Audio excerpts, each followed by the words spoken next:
నాకు వద్దమ్మా నాన్న, నాకు ఈ చదవద్దు, నేను ఇంక చదువుకోను. నా కూతురు ఎప్పుడూ వెనకడుగు వేయలేదు, పుట్టుకతో సహా. డాక్టర్లు డెలివరీ డేట్ 29 ఇస్తే తను 9నే పుట్టేసింది. ఏ బిడ్డైనా నడవటానికి సంవత్సరం పైనే పడుతుంది. కానీ మా పాప 10వ నెలలోనే పరుగులు పెట్టింది.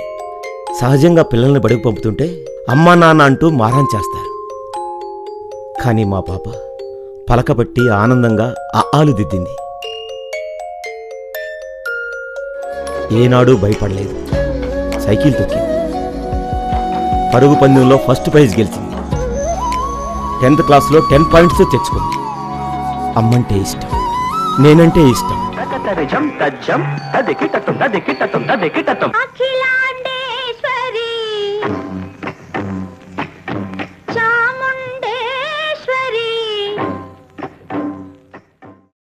చదువంటే ఎంతో ఇష్టం.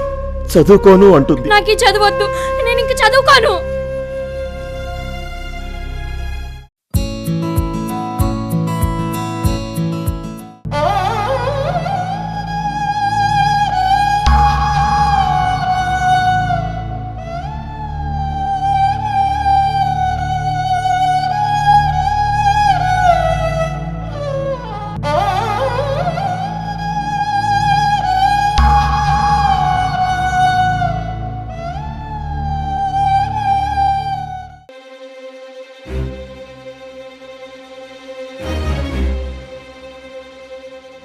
మీ భవిష్యత్తుకు బంగారు బాటలు వేయాలని ఎన్నో కష్ట నష్టాలు పడి చదువుకోమని పంపుతున్నాం.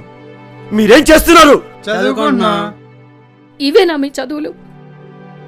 కొత్తగా కాలేజీకి వచ్చే వాళ్లను ఆదరించి అన్ని విషయాలు నేర్పాలి. భయపడేటట్లు చేస్తున్నారు. ఎవరో మీరే.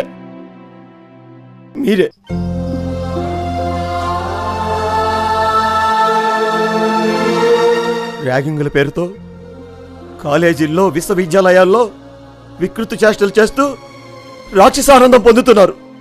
పర్యవసానం ఎంతో మంది అమాయక విద్యార్థులు బలైపోతున్నారు. ఇప్పుడు నా కూతురు కాబట్టి మీరు ఎలా చేస్తున్నారు? అదే మీ ఎక్కువ చెల్లు అనుకుంటే